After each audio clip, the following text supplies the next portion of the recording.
CP राय साहब, पहले आपसे इसलिए क्योंकि आपका अनुभव समाजवादी पार्टी का भी है, कांग्रेस का भी है। मुझे जो इस साल मुझे इस चीज में थोड़ी तकलीफ वाली बात लगी डॉक्टर साहब, वो तकलीफ इस बात की जो कल मुझे लगा कि भाषा पे संयम नहीं था अखिलेश जी का। अखिलेश जी देखिए, वो किसी भी पार्टी का कोई भी व्यक्ति अगर हो, अगर वो एक पद पे है, तो अगर आप किसी पार्टी को चिरकुट इरकुट बोल रहे हैं तो राष्ट्रीय अध्यक्ष के मुंह से वो शब्द ठीक नहीं होते हैं। दूसरा, अगर आपकी कोई दिक्कत थी, आप राष्ट्रीय अध्यक्ष हैं, उनके राष्ट्रीय अध्यक्ष को आप फोन किए होते, उनके आप उम्र में उनसे उनके बेटे या उनके पौत्र के बराबर हैं, आप उनके पास चले गए होते, कह दिए होते भाई ये मेरे साथ जाती हो रही है, आप जरा इसमें बताइए क्या करना है मुझे ये लगता है कि बजाय इस माध्यम से अगर आप मीडिया के माध्यम से बयान देने लगेंगे, और ये बयान बहुत अच्छे बयान नहीं है कि उन्होंने जैसा हमारे साथ व्यवहार किया वैसा हम तुम्हारे साथ व्यवहार करेंगे, तो मुझे ऐसा लगा कि शायद उम्र, धैर्य और अनुभव की कमी उनसे ये सब चीजें कहलवाई। इंडिया गठबंधन अल्टीमेटली जब भी होगा वो तो साथ लड़ेंगे ही, क्योंकि अभी जब आजमगढ़ मऊ वाला चुनाव हुआ था, उसी वाला, तो उसमें तो इंडिया गठबंधन ही ने चुनाव लड़ा था, वहां तो कांग्रेस का कोई कैंडिडेट भी नहीं था। कांग्रेस के लोग जाके वहां प्रचार भी किए थे। मैं कांग्रेस के प्रवक्ता की तरह नहीं बोल रहा हूँ, कांग्रेस के लोग गए थे। क्या उनको कभी भी मैं इसलिए याद दिला दूं सबको, दर्शकों को भी, वहां पे एक और स्ट्रांग नेता रहे हैं लोकल, जिनका नाम है अतुल कुमार अंजान, वो कम्युनिस्ट पार्टी से आते हैं।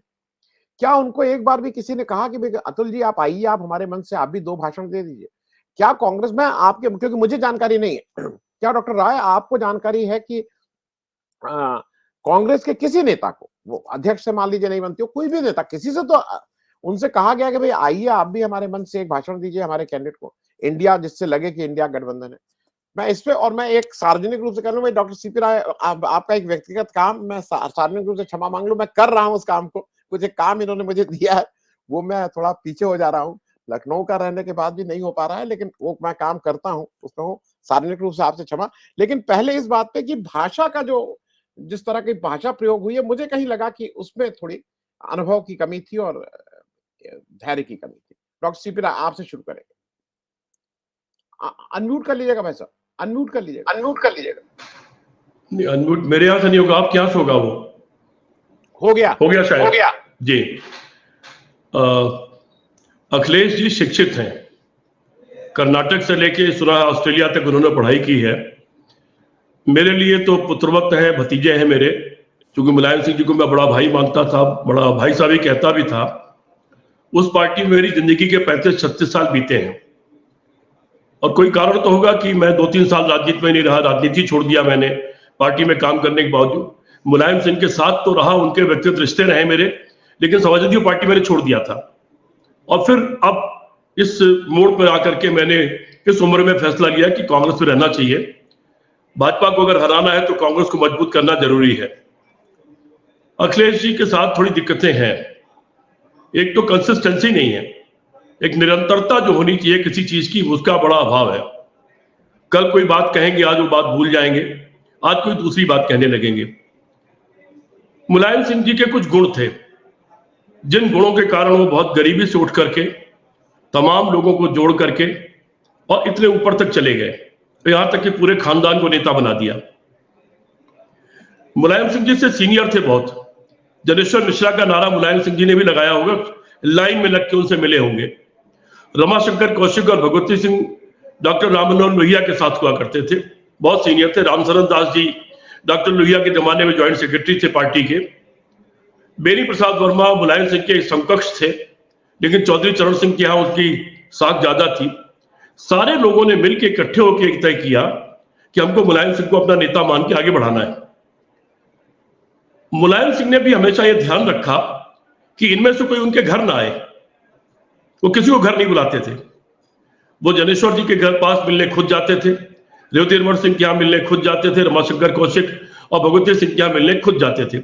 ये बहुत लंबे समय तक ये चीज चली, आखिरी दौर में जाके खत्म हो गई। यहाँ सब साथी बैठे हुए हैं, सचान साहब बैठे हुए, शरद प्रधान जी बैठे हुए हैं, वो जानते हैं उन सारी चीजों को, आप भी सब चीजों को निकटता से जानते हैं।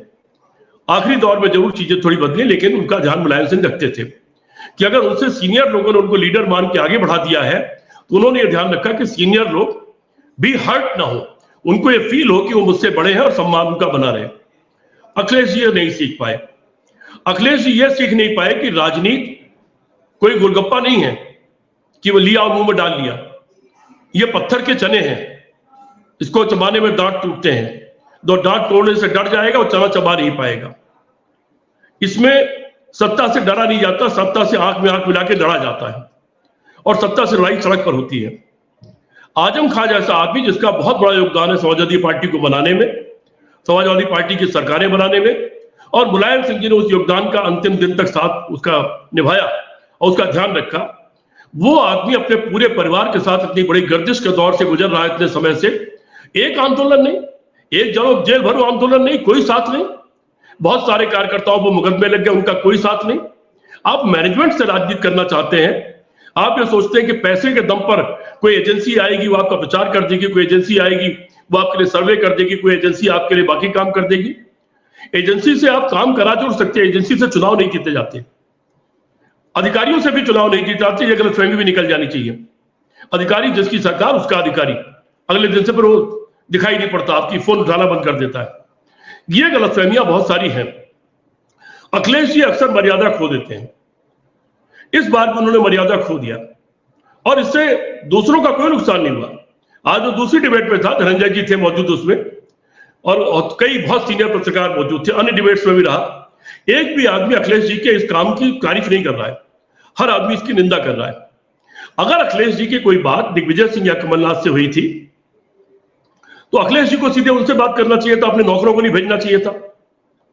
अब उतने छोटे लड़कों को नहीं भेजना चाहिए था जिनका कोई अस्तित्व ही नहीं है। इंडिया गठबंधन में भी अखिलेश जी ने यही काम किया है। इंडिया गठबंधन की जिस कमेटी में शरद पवार है, स्टालिन है, सब बड़े बड़े लोग हैं, उसमें अखिलेश जी को खुद रहना चाहिए था, या खुद नहीं रहते रामगोपाल जी को रख देते, लेकिन उन्होंने किसी और को रखना ठीक रखा। उनको उस कमेटी में होना उनको अपमानजनक लगा। उसकी जो प्लानिंग कमेटी है, उसकी जो मीडिया कमेटी है, उसमें दूसरी पार्टियों के लीडर्स हैं जो मीडिया देखते हैं दूसरी पार्टी में, लेकिन अखिलेश जी ने वहां पर भी यही काम किया, दो कमेटी में रख दिया। तो कितने गंभीर अखिलेश जी इंडिया गठबंधन को लेकर के, वो उससे पता लगता है। अभी इस सवाल पर पूरी बात यह आनंद जी, कोई कुछ बयान नहीं बिगड़ा था। मध्य प्रदेश तो एक बहाना है। आपने खुद ही अपने प्रेमों में कह दिया कि जब तक कांग्रेस पार्टी की सीटें घोषित ही नहीं हुई थी तब तक अखिलेश जी ने 7 सीटें घोषित कर दी, और कई लोगों को कह दिया आपको लड़ना है। उधर तेलंगाना में अपना रथ भेज दिया कांग्रेस के खिलाफ लड़ने वाले के लिए, वहां दे दिया। तो इरादा तो अखिलेश जी का उसी समझ में आ रहा है। हम घोसी में आपका समर्थन कर रहे थे कि बिना शर्त सबको कहा गया कि सब लोग वहां पर जो भी वोट डाल सके, डलवा सके, वो डालिए। ठीक है, कांग्रेस पार्टी को मिला होगा 2000 या 4000 या 12000 10,000 जो भी वोट मिला होगा, लेकिन जब कोई पार्टी दूसरी पार्टी के लड़ती हुई पार्टी का समर्थन करती है तो उस पर असर ज्यादा हो जाता है। लेकिन बागेश्वर में अखिलेश जी, वहां वोट सैकड़ों में मिला, लेकिन वहां पर कांग्रेस पार्टी के खिलाफ लड़ गए। वो ये कहते हैं कि मुझे नहीं पता था कि प्रदेश में गठबंधन नहीं है। तो आपको बागेश्वर में पता था कि नहीं पता था कि गठबंधन है या नहीं है? घोसी में हमने जब समर्थन किया तो आपको पता था कि नहीं पता था? पता लगा लेना चाहिए था। और अगर आप ये कह रहे हैं कि आपको पता ही नहीं था कि गठबंधन देश के चुनाव के लिए है, प्रदेश के चुनाव के लिए है, तो इसका मतलब आप कितने नॉन सीरियस है इंडिया को लेकर के। इंडिया की बैठकों में इसका मतलब आप बैठ नहीं रहे थे। जैसे अपनी मंत्रिमंडल और पार्टी की बैठकों में आप बैठ करके मोबाइल से खेलते रहते हैं, गंभीर से गंभीर चर्चा हो रही हो और आप उस पर ध्यान नहीं देते, मोबाइल से खेलते रहते हैं, वही काम आपने इसमें किया इंडिया गठबंधन में। आप सीरियस नहीं इसके लिए। मध्य प्रदेश में भी अखिलेश जी का कोई उसकी गंभीरता नहीं थी, और गंभीरता होती तो आपने बहुत अच्छी बात कही। अगर अखिलेश जी फोन मिला लेते मल्लिकार्जुन खड़गे को या राहुल गांधी को या प्रियंका गांधी को, कौन उनका फोन नहीं उठाता? उनसे बात कर लेते कि मैं इन 4 सीटों पर या 5 सीटों पर बहुत गंभीर हूं, इस पर लड़ना चाहता हूं हर हालत में। मेरे ये प्रत्याशी, जब अखिलेश जी हमसे पूछ रहे हैं कि आप उत्तर प्रदेश में नाम बताओ जीतने वाला उम्मीदवार, तो आप भी नाम बता देते कि आपका जीतने वाला उम्मीदवार कौन है, और अगर आप नाम बता देते तो ये नेता उस पर विचार करते। अभी कांग्रेस पार्टी ने दूसरी लिस्ट जारी की है, उसमें 3 नाम बदल दिए। जो पहले टिकट घोषित किए थे उनको बदल के दूसरों को दे दिया। आप मीडिया में आकर के ये लगाने के बजाय कि कांग्रेस पार्टी भाजपा से मिली हुई है, अरे इससे बड़ा मजाक कोई हो सकता है पूरे हिंदुस्तान में क्या? मतलब मुस्लिम लीग भी थी जो भाजपा के साथ सरकार में थी, जनसंघ के साथ 1967 में।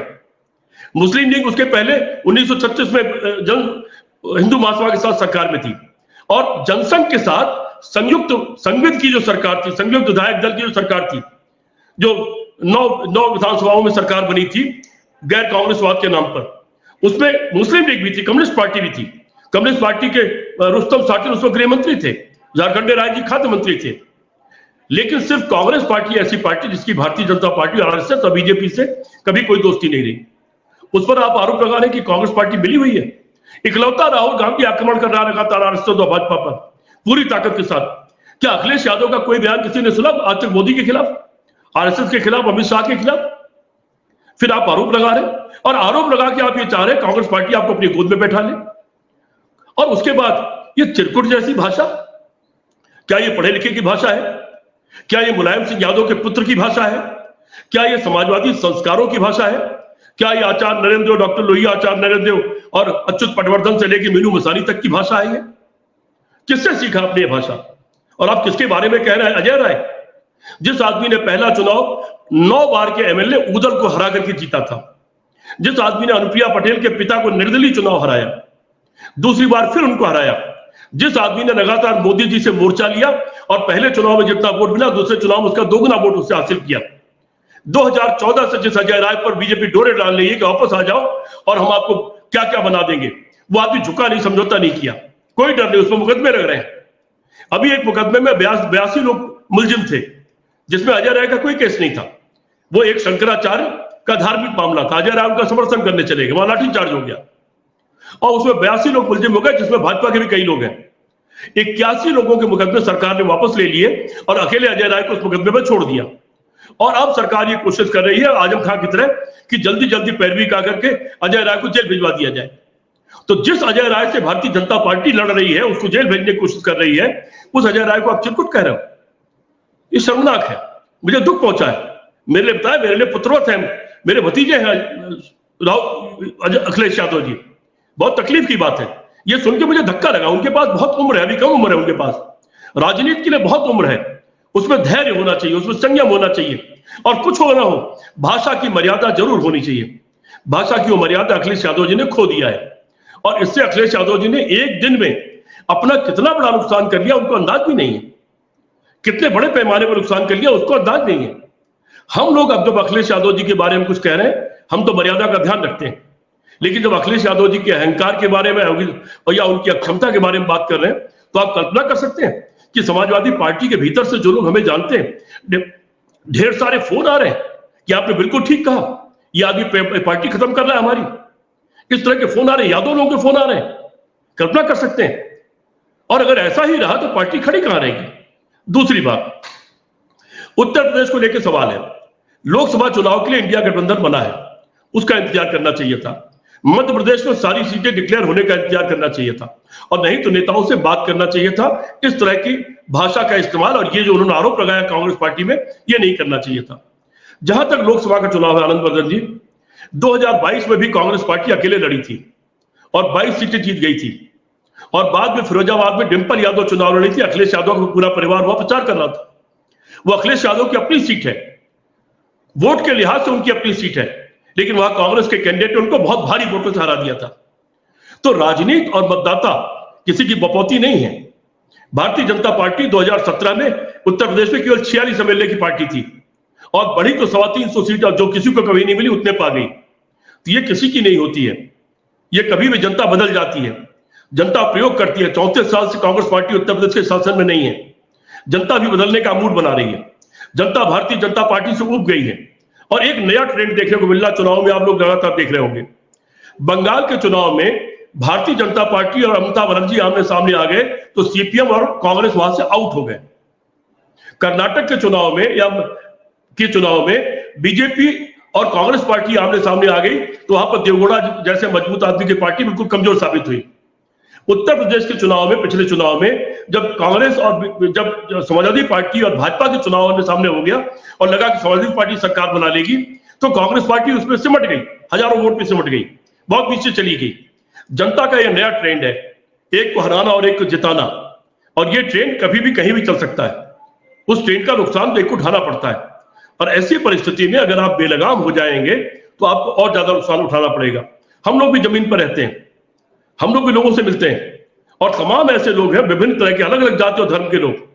मैं एक धर्म की बात नहीं कर रहा कि वो कह रहा है कि जीते आ रहे हम तो कांग्रेस को वोट देंगे, और हमसे क्यों कह रहा है। वो तो अखिलेश यादव ने एक मीटिंग बुलाई थी 60-65 लोगों की बंद कमरे में, और उन्होंने कहा, उन लोगों ने अखिलेश जी से कहा कि आपके पिताजी तो हमारे लिए लड़ते थे, आप तो लड़ते नहीं, हम लोग तो अब राहुल गांधी के साथ जा रहे हैं। और उनके मुंह पर कह के गए थे वो लोग। लेकिन विभिन्न जातियां और कम से कम 20-22% जो फ्लोटिंग वोट है, जो अलग बार अलग अलग फैसले करता है, उसने निर्णय ले लिया है कि इस बार बीजेपी को हराना है। बीजेपी के कुशासन से वो परेशान है, गुजरात के शासन से वो परेशान है, महंगाई से परेशान है, बेरोजगारी से परेशान है, देश के कर्जे से परेशान है, चीन के हमले से परेशान है, और जितने वादे 2013 से लेकर किए गए थे उन सारे वादों के वादा खिलाफी से परेशान है। उससे परेशान होकर के वो कांग्रेस की तरफ देख रहा है। बेहतर यह होता कि आप कांग्रेस पार्टी पर आक्रमण करने, हमला करने के बजाय नेताओं से बात करते, संयम बनाए रखते और अगले चुनाव में अपने को बचाने की कोशिश करते। ऐसा ना हो कि जो स्थितियां दूसरे प्रदेशों में दूसरों की या कांग्रेस के पिछले विधानसभा चुनाव में हुई, वो अगले लोकसभा चुनाव में आपकी हो जाए। जी जी, मैं डॉक्टर सीपी राय साहब एक चीज जल्दी से आपसे समझ लूं।